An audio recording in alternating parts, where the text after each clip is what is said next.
정부는 투기 억제와 집값 안정을 위해 필요한 모든 수단을 강구할 것입니다. 다주택자에 대한 주택 보유 부담을 높이고 시세 차익에 대한 양도세를 대폭 인상하여 부동산 투기를 통해서는 더 이상 돈을 벌 수 없다는 점을 분명히 하겠습니다.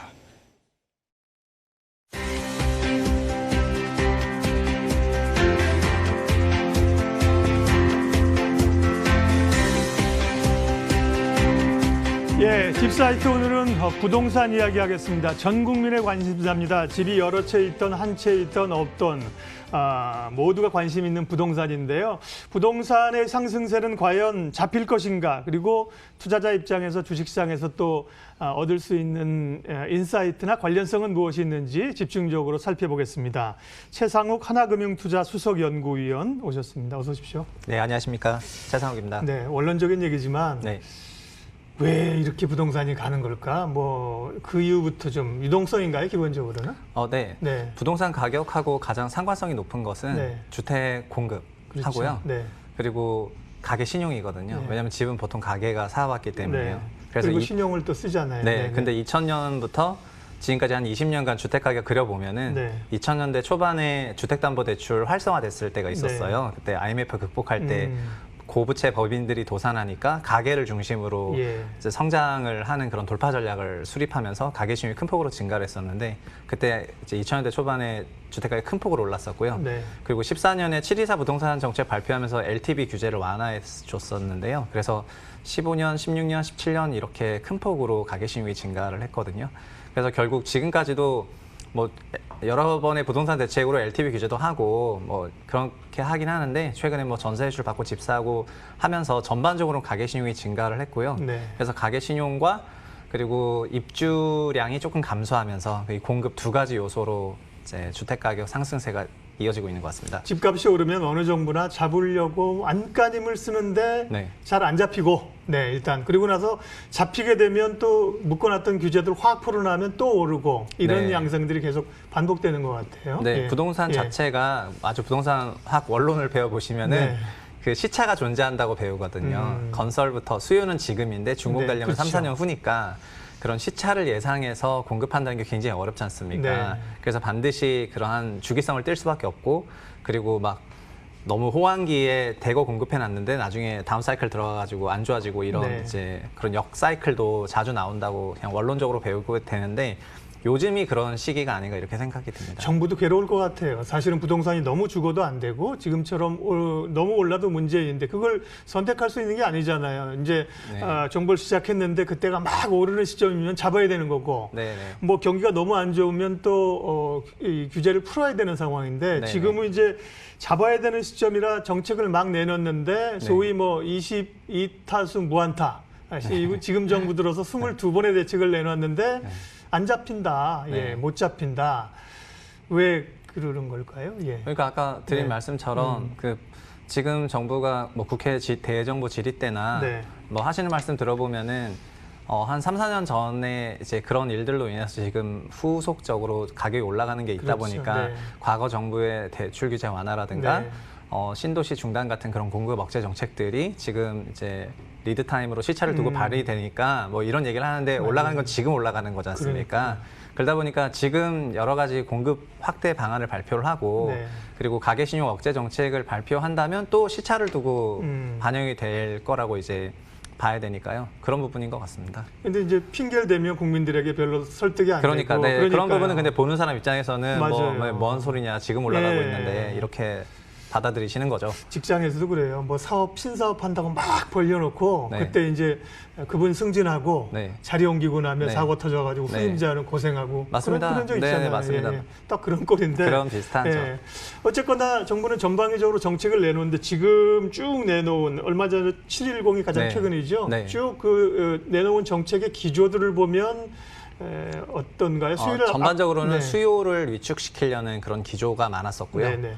그래서 저희가 아까 가계 신용을 통해서 집을 사니까 대출 끼고 집을 사거나 전세 끼고 집을 사거나 네. 하기 때문에 그렇죠. 대출 규제는 정말 첫 번째 발표된 부동산 정책부터 대출 규제 정책이었거든요. 네. 그래서 대출 규제 정책이 거의 20번 이상 이루어졌고요. 근데 710 부동산 정책은 그런 거랑 수요 위축 정책과는 조금 다르게 그 여러 차례 나온 용어인데 회수 시스템이라는 용어를 썼거든요. 주택 가격이 이미 지수대 레벨로 표현하면은 뭐 100포인트에서 한 160포인트가 됐다. 네. 그러면은 그거를 투자했던 사람은 지금 160 정도의 평가 이익이 난 상황인데 네. 그거의 상당 부분을 이거를 내놔라. 회수하는 시스템을 만들었다. 이런 거고요. 그래서 양도 단계에서 회수하던가 네. 아니면 그냥 보유했을 경우에 보유 단계에서 매년 보유세를 내면서 그게 평가 이익이 회수되는 이런 시스템을 만들었다는 부분에서 710이 아주 좀 독특한 형태의 정책이죠. 네. 네. 근데 뭐 그렇게 이 차익이 많으면 사실 주식 양도세도 기본적으로는 이 이익이 난 거에 대해 세금을 내는 게 사실 맞죠. 네. 예, 이제 지금은 이제 이게 거래세랑 같이 이중과세하는 그런 문제점이고 지금 말씀하신 것처럼 부동산도 차익이 많이 나는 부분들에 대해서 일정 부분 회수하는 건 괜찮지만 대부분 우리는 1주택자들이 많잖아요. 네. 그분들도 상당히 압박을 좀 느끼고 있는 것 같아서요. 보유세라든지. 네. 일단 1주택인 저희가 부동산의 네. 아까 그 회수 시스템은 뭐 취득, 보유, 양도시 세 가지 예, 경우가 다 그렇죠. 있는데 근데 취득이랑 보유도 계속 올라가는 거잖아요. 취득은 그러니까 1주택인 경우에는 취득세가 올라가지 않고 저희가 취득세 특례를 받고 있어서 일반 부동산 그렇습니까? 4%인데 네네. 주택은 1%에서 3%인데요. 2주택자부터는 8%로 2배 올라갔고 3주택인 경우에는 12%로 3배 올리면서 네. 취득세도 중과를 했고요. 그리고 보유세는 1주택 보유세는 말씀하신 대로 저희가 재산세하고 종합부동산세를 내는데 네. 일단 주택가격이 전체적으로 올라가면은 그 주택의 과표가 올라가니까 재산세도 올라가요. 그래서 1주택인 경우에 재산세든 종부세든 상승분이 있는데 다만 1주택의 주택 보유세 상승분은 반대로 공제도 이번에 증가를 했어요. 네. 종전에는 보유세 공제가 최대 70%였는데 이번에 80%까지 공제받을 수가 있게 되다 보니까 올라갔지만 공제받으면 또 약간 똔똔일 수가 있고요. 다만 2주택인 경우부터는 그런 공제가 아예 없고 그리고 누진과세 체제고 세율도 올라가고 하다 보니까 다주택자의 보유세 부담이 굉장히 큰 폭으로 증가를 한 게 이번 710 핵심이고 팔려고 해보니까 아까 주식 양도세도 얘기하셨는데 예. 주식 양도세 뭐 20%나 25%인데 주택은 기본 소득세율에다가 중과세율까지 맞아야 되니까 현재 기준으로 가장 높은 68.2%이고요.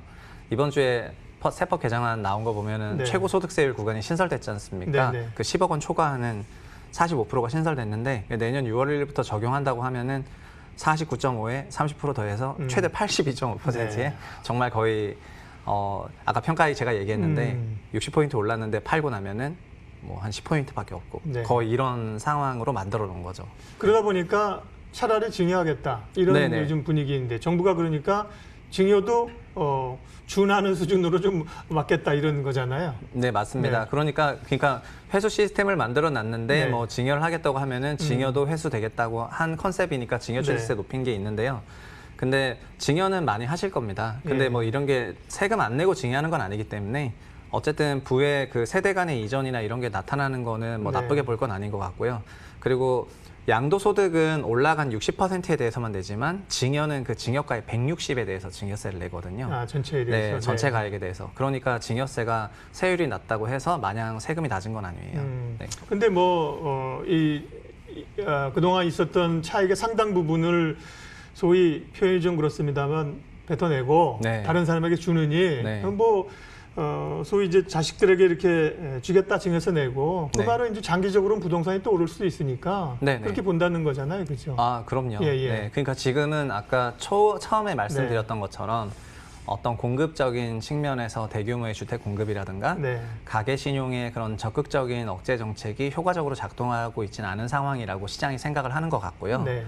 그래서 그런 것들을 보면서 선택을 하겠죠. 지금은 어쨌든 710이 나왔고 이제 선택지는 결국 유상이든 무상이든 그러니까 양도든 증여든 이제 처분을 하는 거하고 보유하면서 높은 보유세를 내는 그런 이지선다를 선택을 해야 되는데 상황 변화를 보면서 그런 것들을 점점 선택하는 가구들이 나올 수밖에 없게 되어 있는 것 같습니다. 그러면 최 위원님 그 쓰신 자료나 이런 방송들을 보면 710 대책은 이전의 대책들에 대해서 상당히 좀 강력한 효과가 있는 것처럼 저는 그렇게 받아들였는데 그렇습니까? 네, 일단 세법 원리상은 너무 강력하고요. 네. 그리고 취득, 보유, 처분 세 가지 단계 모든 부분에서 이렇게 고세율을 적용한 국가가 또 없다 보니까 예. 그래서 이런 부분에 대해서 약간 뭐 외신에서는 좀 실험적인 정책이라고 표현을 했고 그렇다면서요? 네. 네. 그리고 그 연구 사례가 또 없을 수밖에 없고 예. 그러니까 이제 미래에 대해서 쉽게 전망하기는 있거든요. 그 말은 이제 외국도 마찬가지 고민들을 좀 하고 있다는 거 아니에요? 이동성이 글로벌하게 네네. 풀렸고 미국도 네. 최근에 주택 가격이 오른다 네네. 그러잖아요. 네. 그런 것들을 이제 우리나라를 주시하고 있다는 거는 다들 그런 부동산에 대한 긴장감을 가지고 있다는 건가요? 맞습니다. 근데 예. 이 얘기는 08년 금융위기 때부터 유동성 장세가 펼쳐졌는데 네네. 원래 실물로 가서 실물 경기가 돌아야 되는데 대부분 다 그렇죠. 자산 시장으로 네. 가면서 그 유동성 함정이라는 게 생겨서 주식 채권이랑 부동산 가격이 많이 올랐지 않습니까? 네. 그래서 그 정부가 하는 게 자본의 효율적인 배분이라는 작업을 한다면은 부동산 쪽으로 가는 것보다는 뭐 경제 쪽으로 가는 게 더 유리하다고 하니까 지금 네. 이제 시스템 자체는 부동산 쪽은 회수 시스템을 꼼꼼하게 만들었으니까 앞으로는 이제 신규 자금 유입이 되지 않도록 좀 방어벽을 크게 댐을 쌓은 것 같고요. 그래서 자연스럽게 물꼬가 다른 쪽으로 가도록 했고 이번에 세법 개정 내용 보시면 주식시장으로도 많이 흘러가도록 그렇게 디자인을 해나긴 했습니다. 네. 네. 근데 문제는 이게 풍선 효과잖아요. 네. 뭐 이쪽을 뭐 다 우리나라에 있는 전국의 부동산을 전 가구를 다 위에서부터 누를 수는 없는 거니까 집중적으로 문제가 되는 것을 누르다 보니까 계속 뭐 이 두더지 게임 하듯이 잡는 다른 쪽으로 막 퍼지는 그런 게 문제인데요. 네. 지금 이제 뭐 다세대 연립 쪽으로 나타나고 있는 건데 그 네. 에너지는 좀 막기 어려운 거 아닌가요? 네. 현재 그러니까 네. 그런 것들이 그러니까 세법이 말하는 그런 정말 과학과도 같은 원리인 것 같아요. 네. 사람들이 그러니까 자기한테 세후 수익률이 좋다고 생각하는 그런 상품이나 어떤 그런 시장, 지역 이런 것들을 가지만 해도 가는 거죠. 정말 네. 과학적이고 기계적으로 연구한다는 거죠. 네. 그래서 주택임대 사업자 제도 같은 그런 제도도 아파트는 사라졌는데 단독주택 주택임대 사업자 제도 남아 있으니까 네. 그러면은 노후 단독주택을 매입을 해서 단독주택을 건설한 다음에 그거를 주택임대 사업자로 등록하면은 보유세, 양도세 혜택을 다 받을 수가 있으니까 저게 가장 합리적이다 해서 노후 단독주택이 새 단독주택으로 바뀌는 이런 작용이 자동으로 돌아가도록 이렇게 됐거든요. 그러니까 말씀하신 것들이 풍선 효과이기도 하면서 동시에 정책 효과이기도 한데 그렇게 열려 있는 곳으로는 물꼬가 더 갈 걸로 생각하고 있습니다. 네. 네. 부동산은 과연 누가 움직이는가? 부동산 시장의 이 흐름들은 과연 언제쯤 잡힐 것인가? 하나금융투자 최상욱 위원님 만나고 있고요. 첫 번째 키워드가 이제 저희가 22타석 무한타 정부 정책 얘기였었고 네. 두 번째가 이제 23타석 이제 22번째 이어서 결국은 말씀하신 것처럼 유동성 수요 측과 함께 공급 사이드가 부족하니까 네. 공급을 늘리겠다고 해서 23번째 대책을 이제 이달 만에 좀 내놓는다는 거잖아요. 네. 예. 그린벨트는 이제 안 하기로 했었고 행정수도 얘기가 나오는데 그것도 결국 부동산 때문에 나온 거예요? 뭐 그거는 제가 알 수는 알 없는 것 내용인 것 같네요. 같고요. 네. 그거는 저도 뭐 갑자기 이제 언론 기사를 그러니까요. 통해서 접했기 네. 때문에 좀 이제 그건 별건으로 말씀을 예, 드리고 예. 싶고요. 710 정책 발표 때 부동산 공급 대책은 말씀하셨던 대로 네. 그린벨트 해제를 포함해서 3기 신도시 용적률을 강화하겠다. 용적률을 완화해서 더 많은 건물을 지을 수 있게 하고 네. 그리고 강북 지역의 공공 재개발 같은 것도 해서 그러니까 고밀도 재개발이죠. 고밀도 재개발을 허용하거나 유휴 부지를 활용해서 주택 공급하겠다는 여러 가지 안건을 놓고 고민하겠다고 했고 이달 중에 나오는데 다음 주에 나올 것 같고요. 네. 그리고 그래서 이번에 공급이 좀 부족하다는 여러 가지 인식이 있기 때문에 실제 데이터로도 그렇고 그러니까 공급 대책이 좀 나오는 부분은 전 중요하게 보고 있죠. 아까 말씀드렸다시피 주택 가격의 가장 상관성 높았던 게 예. 결국 주택 공급과 가계 신용이었는데 그 주택 공급에 대해서 어떤 근본적인 해법이 아직까지 나오진 않았었던 예. 것 같거든요. 그 22번의 타석에서. 그래서 이번 타석에서 그런 것들이 나오는 거는 중요한 이슈라고 생각합니다. 3기 신도시도 꽤 여러 지역에 지금 한다고 했는데 그리고 네. 이제 뭐 태릉의 육사협회 골프장까지 끌어다가 아마 공무원들 네. 괴로울 거예요. 네, 그 국방부 뭐 다 해가지고 정말 우리가 영끌이라는 얘기하는데 네. 야, 쓸 수 있는 토지 다 가져와봐 지금 정부가 그럴 거거든요. 근데 그게 아직도 그러면 결국은 이제 이 서울의 공급이 부족해서 그런 거죠. 3기 신도시 물량을 하는데도 부족한 거예요. 네, 공급이? 저희가 서울시 행정구역을 뭐 넘어간다고 네. 예를 들면은 뭐 사당에서 과천으로 넘어간다고 막 사람들이 완전 다른 삶을 사는 게 아니라 네. 생활권으로는 다 연결이 돼 있지 않습니까? 네. 그래서 저희가 그 거대한 수도권이라고 부르기도 하는 건데요. 예. 그래서 서울시도 공급이 부족한데 경기도도 사실 정량적으로는 주택 공급이 좀 부족한 상황이긴 하고요. 그래서 3기 신도시 얘기를 하면은 그런 설문조사도 있어요. 3기 네. 신도시 공급하면 이사 가겠냐? 서울 시민 중에서 한 15%는 간다고 하더라고요. 네. 그래서 그런 의향이 있는데 이런 것들이 다 이제 엮여 있죠. 85%는 안 간다. 뭐 안 간다는 것보다 가겠다는 적극적으로 가겠다는 사람은 15%밖에 없는데 네네. 아니 저만 해도 이제 글쎄 위원님은 가시겠냐고 저보러 가겠다고 하면 네네. 살기가 뭐 좋을 수 있죠 인프라나. 근데 네. 문제는 여기 버리고 가면 여기 집값이 또 오를까 봐 못 가는 거 아니에요? 뭐 그런 네. 뭐 그런 이유는 정말 100가지라 되면 저는 100가지도 될 수 있는데요. 네. 어쨌든 가시는 분도 손을 들긴 들었고 네. 그리고 서울시가 전반적으로 주택 가격 대비해서는 주거 품질이 떨어지죠. 좀 네. 떨어지는 경우도 있거든요. 네. 경기도 같은 경우에는 주거 품질은 굉장히 가성비가 좋지 않습니까? 네. 그래서 그런 부분을 생각했을 때 가겠다고 하는 경우도 좀 많았고 근데 이런 3기 신도시가 15년 만에 지어지는 신도시여서요. 2기 신도시 이후에 15년 만에 추진되는 정책이거든요. 네. 대규모 물량은 오랜만에 되는 거군요. 맞습니다. 네. 그래서 그리고 원래 기본 용적률이 아니라 만약에 특례 용적률 같이 고밀도로 네, 개발하게 네. 된다면 더 많이 건설되고 그리고 1, 2기 하면서 배운 것도 있거든요. 뭐냐면 베드타운만 지어놓으니까 일자리가 없어가지고 신도시에서 서울로 통근통학을 해야 되니까 너무 멀더라. 예. 그러니까 판교나 과천이나 광교 같이 거기 기업들 유치하고 그쪽에서 자급자족 도시로 만들자 이런 것들을 2기 신도시 하면서 좀 배운 거예요. 그래서 3기 신도시도 다 이런 식으로 개발될 거로 생각하고 있습니다. 당장은 사실은 뭐 다주택자도 고민이고 네. 1주택자도 고민이고 무주택자도 네, 맞습니다. 고민이고 전세 사는 사람도 고민이고 다 맞습니다. 고민인데 네. 당장은 이제 주거 환경에 있어서 전세 사는 분들이 이제 전세금이 막 오른다니까 몰리는데 국회에서 지금 부동산 그 임대차 3법 논의가 되잖아요. 네. 지금 뭐 여당의 힘이 워낙 세니까 네, 뭐 될 가능성도 꽤 있어 보이는데 그렇게 되면 시장에 미치는 영향은 어떤 거예요? 일단 임대차 3법 내용이 네. 확정된 건 아니지만 예. 언론에 통해서 나온 거 정도는 갱신권 2+2로 한 번 더 살 수 있겠다는 네. 거하고 임대차 상한제 갱신할 때마다 5% 이내로 임대료가 통제되고요.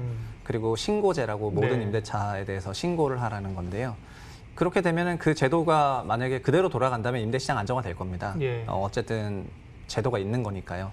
다만 그런 임대차 제도를 발표하고 나서 그 국회 통과까지 또 시차가 있다 보니까 예. 처음에 언론에 노출된 건 한 2달 전이었던 것 같은데 그래서 지금 2달 사이에 굉장한 임대료 상승을 목도를 하고 있는 부분이고요. 그리고 실제로 과거에 08년, 13년 주택 가격이 하락했을 때 집이 좀 빠지면 사람들이 집을 사기보다는 전세 살고 싶어 하지 않습니까? 네. 그걸 선택할 수 있는 경우에는 그러다 보니까 그때 전세 가격이 아주 큰 폭으로 올랐었는데 08년부터 13년까지 지금도 주택 가격에 대해서 여러 가지 안정화 정책을 낸다 보면은 어느 정도 하향 안정화에 대한 그런 생각이 있는 거기 때문에 임대료가 반대로 또 올라갈 가능성이 높은 것 같고요.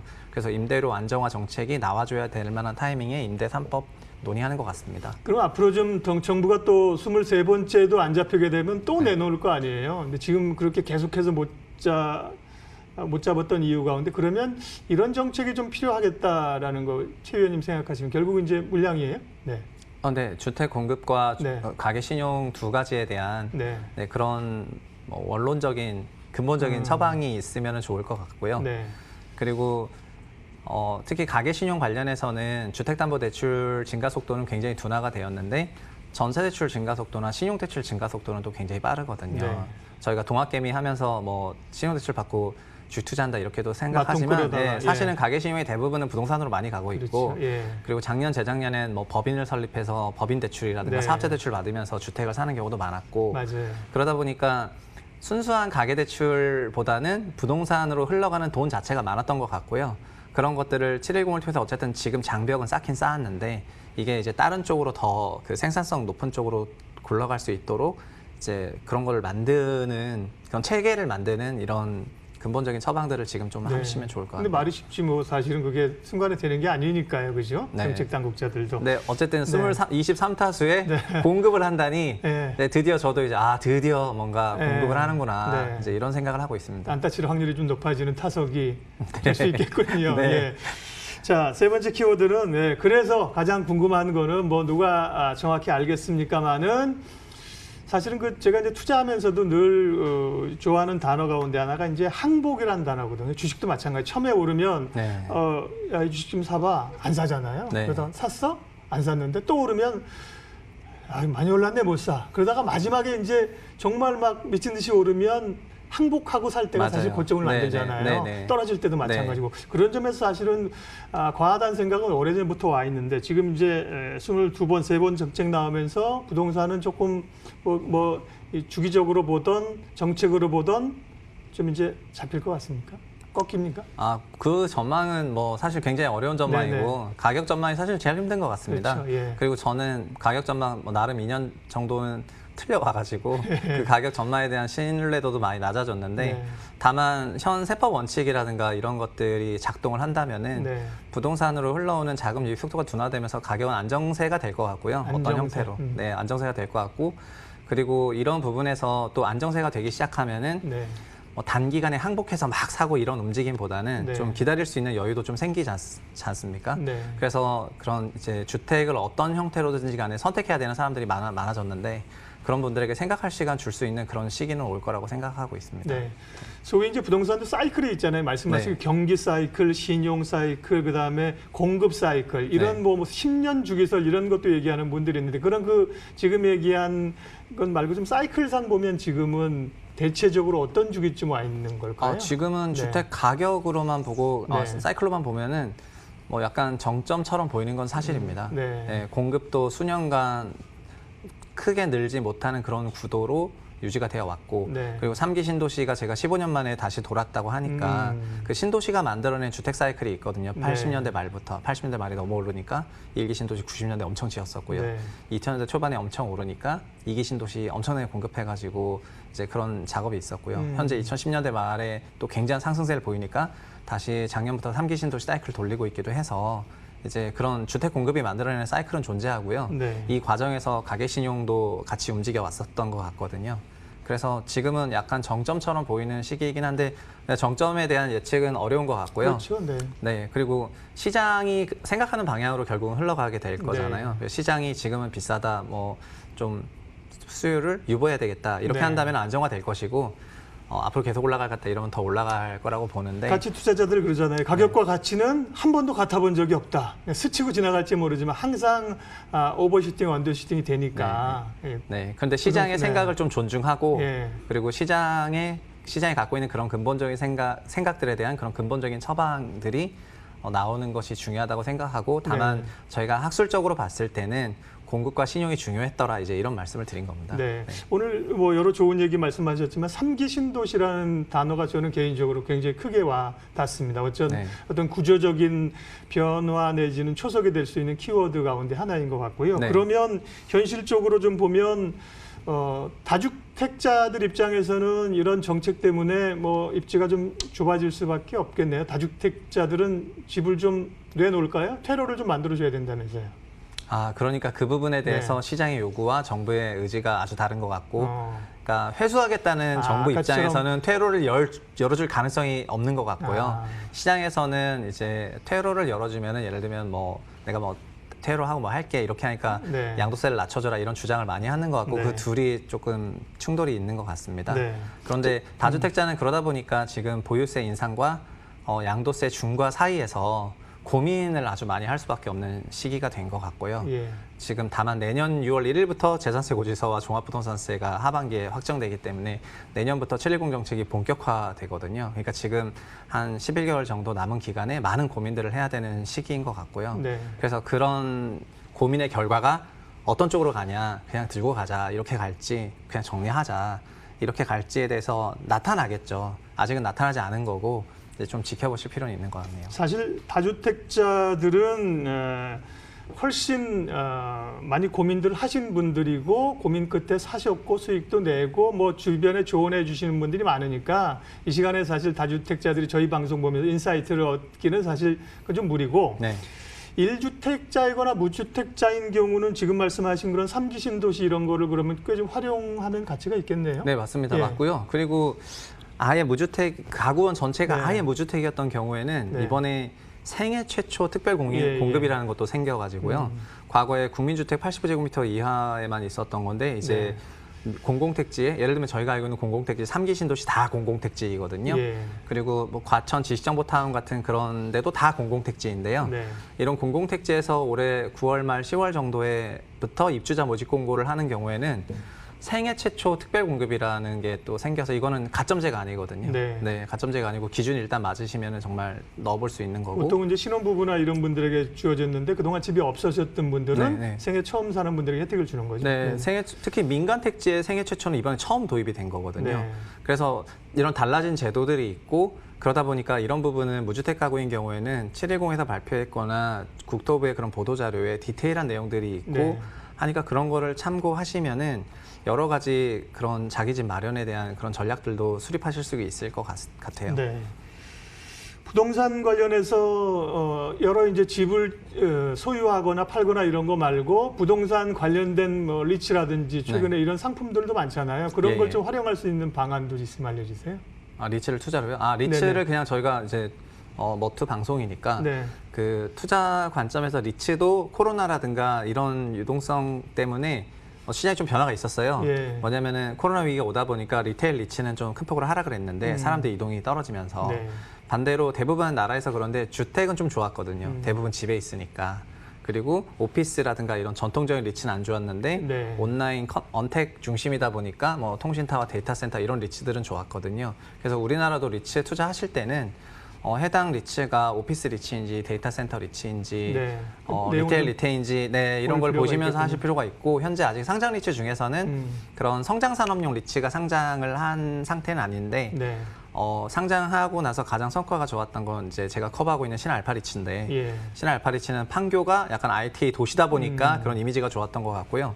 그런 관점에서 리츠도 바라보시면 좋을 것 같아요. 또 섹터 애널리스트시니까 네. 건설주는 좀 이슈들이 아직 작죠. 좀 기다리고 그 최근에 근데 또 리모델링, 뭐 건자재 이런 쪽은 좀 올라오잖아요. 네, 그거는 재건축 규제가 좀 심화가 될 거라고 시장이 생각을 하다 보니까요. 재건축을 통해서 신축 주택으로 변경하는 게 특히 막힌다면 어려우니. 인테리어 올수리가 좀 성장하지 않겠냐. 그리고 집에 오래 머무르다 보니까 가구의 구매 같은 것도 실제로 늘었거든요. 네. 그래서 제가 커버 중인 그런 한샘 같은 종목이 네. 그런 주가 성과가 연초 대비 굉장히 좋았고요. 네. 그리고 이런 분위기가 이어질지에 대해서는 이제 앞으로 정책 같은 걸 통해서 보시면 될 것 같고 네. 건설 같은 경우에는 반대로 주택 공급이 그동안 좀 위축이 될 거라는 우려 속에 주가가 좋지 못했는데 뭐 또 다음 주에 공급 대책 나오면은 네. 그게 또 전반적인 건설사의 수혜로 이어질 수 있기 때문에 그런 것들도 한번 보실 필요가 있을 것 같네요. 네, 속 깊은 경제 이야기 딥사이트 오늘은 부동산 이야기였습니다. 하나금융투자 최상욱 수석 연구위원 함께했습니다. 시간 내주셔서 고맙습니다. 감사합니다.